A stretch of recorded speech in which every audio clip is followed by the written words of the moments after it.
మన ప్రభు అయిన యేసుక్రీస్తు నామంలో మీ అందరికీ కూడి వచ్చిన మీ అందరికీ నా హృదయపూర్వకమైన వందనాలు. ఈరోజు వీడియోలో సిలువలో పలికిన రెండవ మాట గురించి మనం నేర్చుకుందాం. ఈ రెండవ మాటలో ఉన్న అర్థం మార్పు చెందుట. దేవుడు మనకిచ్చిన అవకాశాన్ని బట్టి మన జీవితాన్ని మార్చుకొని దేవుని కొరకు బ్రతుకుట. ఇది మనం తెలుసుకోవాల్సిన మాట.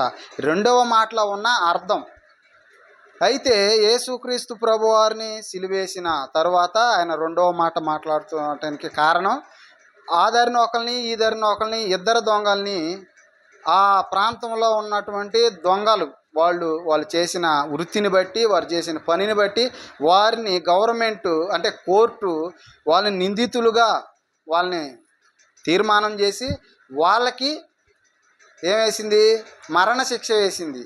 అంటే సిలువలో వేసి వాళ్ళని చంపేయాలి. అయితే యేసుక్రీస్తు ప్రభువారు ఏ నేరం చేయకపోయినను ఆయన కూడా అలా నేరస్థాపన చేసి ఈయనే దేవుని కుమారుడు అంటున్నాడు, ఈయనే దేవుడిని అంటున్నాడు అని చెప్పేసి ఒక అపవాదు వేసి నచ్చలేదు కనుక ఆయన చంపాలని నిర్ణయించారు. అయితే వీరిద్దరితో పాటు యేసుక్రీస్తుతో పాటు ఈ దొంగలుగా తీర్మానం పొందిన వీళ్ళిద్దరిని కూడా ఆ దారిన ఈ దారిన వేసి సిలువేశారు. జరిగింది ఓకే.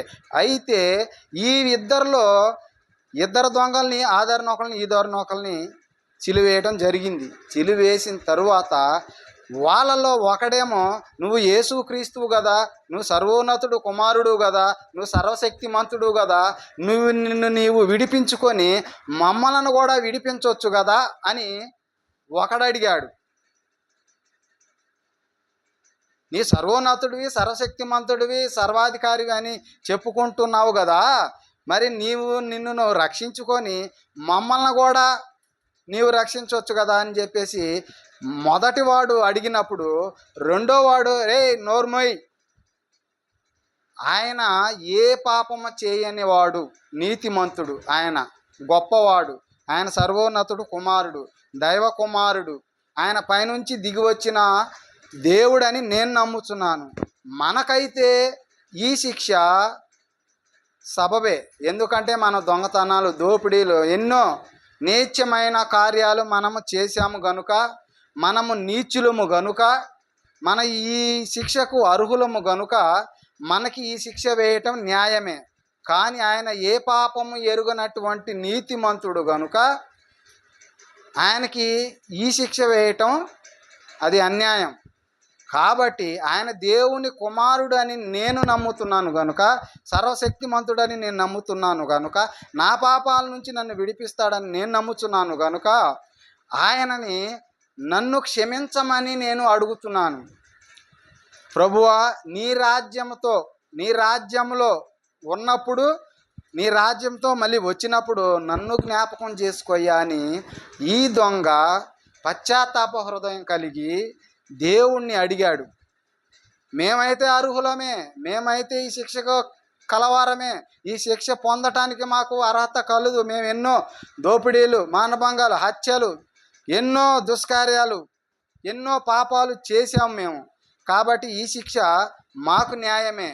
నేను చనిపోతాను, కానీ నీవు మళ్ళీ వస్తానంటున్నావుగా, నీ రాజ్యంలో మా అందరిని పిలుస్తానంటున్నావుగా, మీ రాజ్యంలో మా అందరికి చోటిస్తానంటున్నావు కదా, నాకు కూడా నన్ను కూడా జ్ఞాపకం చేసుకోయా. మళ్ళీ నువ్వు తిరిగి వచ్చినప్పుడు, నీ రాజ్యంతో వచ్చినప్పుడు, నీ సైన్యంతో వచ్చినప్పుడు, నీ సమూహంతో వచ్చినప్పుడు, ఈ భూమి మీద ఉన్న పరిశుద్ధులందరినీ తీసుకొని పోవటానికి మళ్ళీ తిరిగి వచ్చినప్పుడు నన్ను జ్ఞాపకం చేసుకో అని ఈ దొంగ అడిగినప్పుడు వెంటనే ఆ హృదయాన్ని గ్రహించిన దేవుడు, నేడు నాతో కూడా నీవు పరదేశిలో ఉందువు, నాతో కూడా నీవు పరదేశిలో ఉందువు, నెమ్మది పొందే స్థలంలో ఉందువు, సురక్షితమైన స్థలంలో ఉందువు, నెమ్మది, సమాధానం, శాంతి ఇవన్నీ కలిగిన దేవుని రాజ్యంలో నువ్వు ఉందువుగానని వాగ్దానం చేశాడు.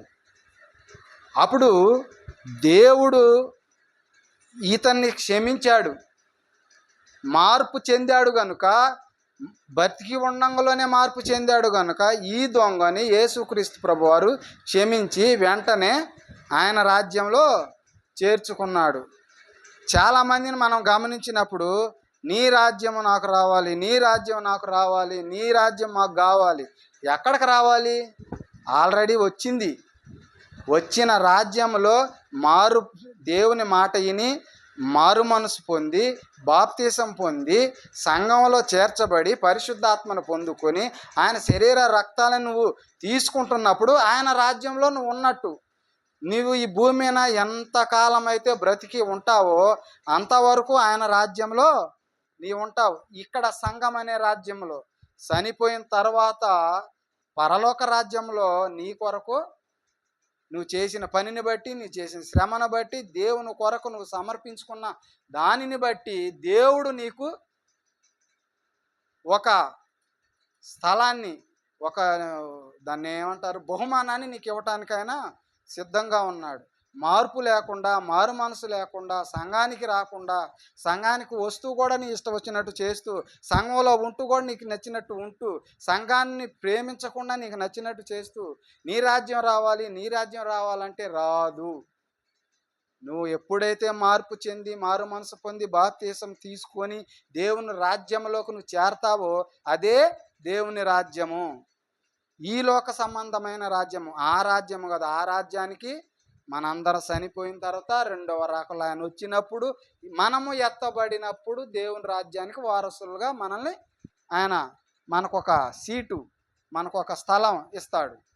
అయితే ఇక్కడ ఈ దొంగ మాత్రం బ్రతికి ఉండగానే ఆయన దేవుడని నమ్మిన గొప్ప విశ్వాసి, నమ్మకస్తుడు. ఆ దొంగ ఏమో నిన్ను నువ్వు బతికించుకొని నువ్వు తప్పించుకొని మమ్మల్ని కూడా తప్పించని ఈ లోక సంబంధమైన ఆశ కలిగి మాట్లాడాడు. ఈ దొంగ ఏమో దేవుని కుమారుడు, పరిశుద్ధుడు, ఆయనే యేసయ్య, ఆయనే మెస్సయ్య, ఆయనే తిరిగి మన కొరకు పాపుల కొరకు ప్రాణం పెట్టడానికి వచ్చిన దేవుడని నమ్మాడు గనుక ఆయనకి పరలోక రాజ్యం రిజిస్ట్రేషన్ చేయబడింది. రెండోది చూద్దాం. లోకాసు వార్త 23:41. 23:41. నీవైతే ఈ చిన్నదాన్ని నీ తప్పి మరి ఏమీ చేయలే, లోకం వచ్చే వరకు నన్ను జ్ఞాపకం చేసుకున్నామని ఈ మాట కూడా మనం ఇప్పుడు చెప్పుకున్న మాటను బట్టి దేవుడు అలా గద్దించాను. ఎవరు గద్దించారు? ఇద్దరు దొంగల్లో ఒకడు, తప్పుడు మాటలు మాట్లాడుతున్నావు, నీకు ఇంకా మారు మనసు రాలేదు, నీకు ఇంకా పశ్చాత్తాపం కలగలేదు, నీవు ఇంకా లోకంలోనే ఉన్నావు, నువ్వు ఇంకా లోకస్తుడుగానే మాట్లాడుతున్నావు, మనకైతే ఇది సబబే కానీ ఆయనకిది కాదు, కనుక ఆయన నీతిమంతుడు, ఆయన నువ్వు అలా నిందించకూడదు అనేసి మాట్లాడుతూ ఉన్నాడు. తర్వాత ఇంకో విషయం చూద్దాం. లోక 23:42. యేసు, నీవు నీ రాజ్యంలోకి వచ్చినప్పుడు నీ రాజ్యంలో నన్ను జ్ఞాపకం చేసుకోయ్యా, నీ రాజ్యంలో నన్ను జ్ఞాపకం చేసుకో, నీ రాజ్యంలో నన్ను జ్ఞాపకం చేసుకో.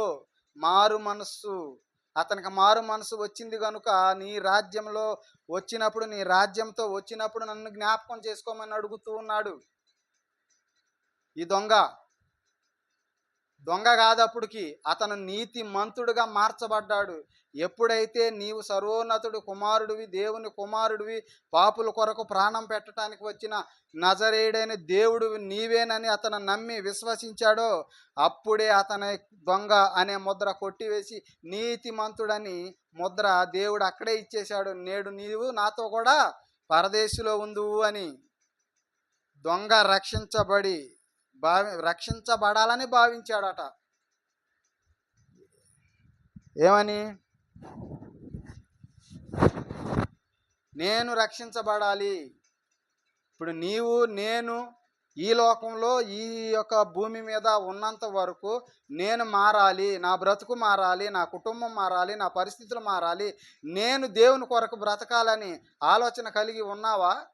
నీ ఇష్టానుసారమైన జీవితాన్ని జీవిస్తూ నీకు ఇష్టం వచ్చినట్లుగా బ్రతుకుతూ నీకు నచ్చినట్లుగా ఉంటూ నేను రేపు పరలోకంలో ఉంటానని నిర్లక్ష్యమైన ఆలోచనతో ఉన్నావా? ఆలోచించుకోవాలి జాగ్రత్తగా. మనం ఆలోచన కలిగి ఉండాలి.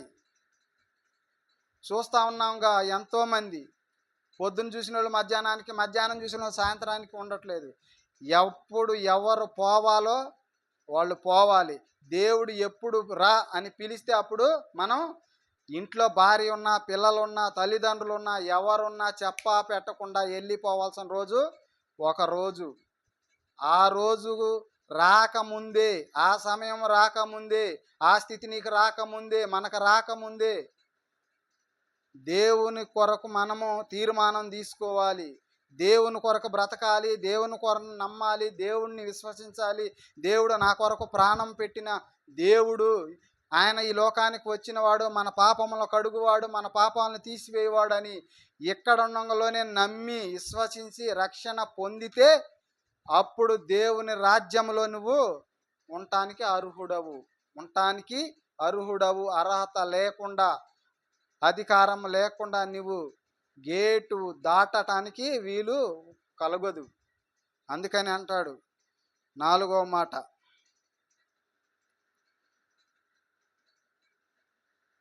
దేవుడు 43:42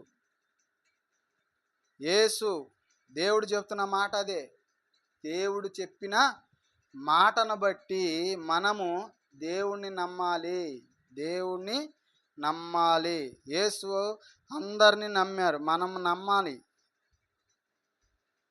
దేవునికి ఒక రాజ్యము ఉన్నదని నమ్మాడు, మనము నమ్మాలి.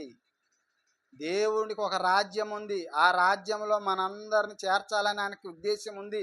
ఆ ఉద్దేశాన్ని బట్టి మనము నడవాలి. కాబట్టి ఈ యొక్క 2వ మాటలో దేవుడు నాకు అనుగ్రహించిన దానిని బట్టి నేను మీకు వివరించాను. అయితే దీని అర్థం ఏంటంటే మనము మార్పు చెందాలి. బ్రతికి ఉండంగానే దేవుడు మనకిచ్చిన కాలాన్ని బట్టి, సమయాన్ని బట్టి, ప్రాణంతో ఉండగానే దేవుని మనము నమ్మి విశ్వసించాలి. ఇది 2వ మాటలో ఉన్నటువంటి అర్థం. మొదటిది 4 మాటలు చెప్పాను. మొదటిది దేవుని యందు భయము కలిగి దేవునికి భయపడాలి 1. రెండవది తన తప్పులు తెలుసుకొని పశ్చాత్తాపపడాలి 2. మూడవది నీ రాజ్యములో నన్ను చేర్చుకో ప్రభువా అని ఆయనను మనము అడగాలి. 4వది యేసు నాకు ఇష్టమే, నీవు నాతో కూడా పరదేశులో ఉండు అని వాగ్దానము ఇచ్చాడు. ఇది 4వ మాట. 4 మాటలు. 4 మాటల అర్థం మనము దేవుణ్ణి నమ్మాలి, విశ్వసించాలి. ఇది ఇంతవరకు నాకు ఇచ్చిన సమయాన్ని బట్టి మీకు వందనాలు.